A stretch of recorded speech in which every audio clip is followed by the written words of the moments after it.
உயிர்த்தெழுந்த இயேசு கிறிஸ்துவின் வல்லமை ஊழியங்கள் வழங்கும் வசனப் பெட்டகம்.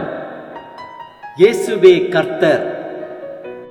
இயேசுவையே தேவன் ஆண்டவரும் கிறிஸ்துவுமாக்கினார். இயேசுவே ராஜாதி ராஜா, கர்த்தாதி கர்த்தா. கிறிஸ்துவே மரித்தோர் மேலும் ஜீவனுள்ளோர் மேலும் ஆண்டவர். கிறிஸ்துவே போதகரும் ஆண்டவருமாயிருக்கிறார். வசனப் பெட்டகத்தின் இன்றைய தின கருப்பொருள்: இரக்கங்களின் தேவன். அவருடைய இரக்கம் அவருக்கு பயந்திருக்கிறவர்களுக்கு தலைமுறை தலைமுறைக்கும் உள்ளது. இரக்கங்களின் தேவனை குறித்ததான வேத வசனங்களை பார்க்கலாம். யாத்திரையாகமம் 20:6 வாசிக்கிறோம்: என்னிடத்தில் அன்பு கூர்ந்து என் கற்பனைகளை கைக்கொள்ளுகிறவர்களுக்கோ 1000 தலைமுறை மட்டும் இரக்கம் செய்கிறவராயிருக்கிறேன். யாத்திரையாகமம் 34:7 வாசிக்கிறோம்: 1000 தலைமுறைகளுக்கு இரக்கத்தை காக்கிறவர், அக்கிரமத்தையும் மீறுதலையும் பாவத்தையும் மன்னிக்கிறவர், குற்றவாளியை குற்றமற்றவனாக விடாமல் பிதாக்கள் செய்த அக்கிரமத்தை பிள்ளைகளிடத்திலும் பிள்ளைகளுடைய பிள்ளைகளிடத்திலும் 3ஆம் 4ஆம் தலைமுறை மட்டும் விசாரிக்கிறவர். சங்கீதம் 86:15 வாசிக்கிறோம்: ஆனாலும் ஆண்டவரே, நீர் மன உருக்கமும் இரக்கமும் நீடிய பொறுமையும் பூர்ண கிருபையும் சத்தியமும் உள்ள தேவன். நீதிமொழிகள் 28:13 வாசிக்கிறோம்: தன் பாவங்களை மறைக்கிறவன் வாழ்வடைய மாட்டான், அவைகளை அறிக்கை செய்து விட்டுவிடுகிறவனோ இரக்கம் பெறுவான். யூதா 1:21 வாசிக்கிறோம்: தேவனுடைய அன்பிலே உங்களை காத்துக்கொண்டு நித்திய ஜீவனுக்கு ஏதுவாக நம்முடைய கர்த்தராகிய இயேசு கிறிஸ்துவினுடைய இரக்கத்தை பெற காத்திருங்கள்.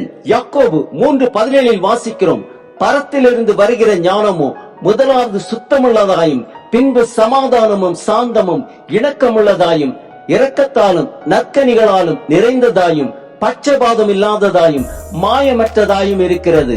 யாக்கோபு 2:13 வாசிக்கிறோம்: இரக்கம் செய்யாதவனுக்கு இரக்கமில்லாத நியாய தீர்ப்பு கிடைக்கும், நியாய தீர்ப்புக்கு முன்பாக இரக்கம் மேன்மை பாராட்டும். லூக்கா 6:36 வாசிக்கிறோம்: ஆகையால் உங்கள் பிதா இரக்கம் உள்ளவராய் இருக்கிறது போல நீங்களும் இரக்கம் உள்ளவர்களாய் இருங்கள்.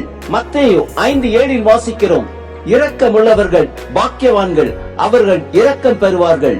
மீகா 6:8 வாசிக்கிறோம்: மனுஷனை நன்மை இன்னதென்று அவர் உனக்கு அறிவித்திருக்கிறார், நியாயம் செய்து இரக்கத்தை சிநேகித்து உன் தேவனுக்கு முன்பாக மனத்தாழ்மையாய் நடப்பதை அல்லாமல் வேற எண்ணத்தை கர்த்தர் உன்னிடத்தில் கேட்கிறார்.